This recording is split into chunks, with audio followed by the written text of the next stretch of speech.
Ready to move in premium triplex villas at Kollur APR Projects. Tihar జైల్లో కవిత కష్టాలు పడుతున్నారు. సరైన తిండి లేక, నిద్ర లేక తీవ్ర ఇబ్బందులు పడుతున్నారు. ఈడీ కస్టడీలో ఉన్నప్పుడు ఇంటి భోజనాన్ని అనుమతించారు. కానీ ఇప్పుడు తీహార్ జైల్లో ఆ సదుపాయాన్ని తీసేశారు. దీంతో కవిత కడుపు నిండా తినలేక, కంటి నిండా నిద్రపోలేక తీవ్ర ఇబ్బందులు పడుతున్నారు.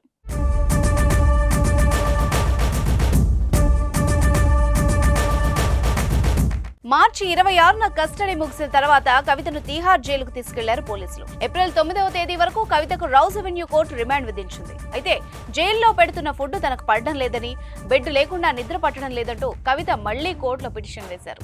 తనకు ఇంటి భోజనాన్ని ఒక పరుపును అనుమతించాలంటూ కోర్టును వేడుకున్నారు కవిత. ఇంటి భోజనం మాత్రమే కాదు, తనకు స్లిప్పర్లు, బెడ్షీట్లు, పుస్తకాలు, దుప్పట్లు, పెన్నులు, పేపర్లు కూడా కావాలంటూ కోర్టుకు మొరపెట్టుకున్నారు.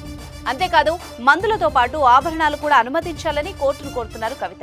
ఈడీ కస్టడీలో ఉన్నంతకాలం కవితకు ఇంటి భోజనాన్ని అనుమతించారు. అంతేకాదు ఈడీ ఆఫీసులోనే రోజు గంట సేపు కుటుంబ సభ్యులతో మాట్లాడుకునే అవకాశం కూడా ఇచ్చారు. కానీ ఈడీ కస్టడీ ముగిసిన తర్వాత కవితకు ఈ సదుపాయాల్ని తొలగించారు. దీంతో కవిత ఇప్పుడు తీహార్ జైల్లో తీవ్ర ఇబ్బందులు పడుతున్నారు. అనారోగ్య రీత్యా తనకు కావాల్సిన సదుపాయాలు కావాలని, అవి కల్పించే విధంగా తీహార్ జైలు అధికారులను ఆదేశించాలని ఆమె కోర్టులో పిటిషన్ దాఖలు చేశారు.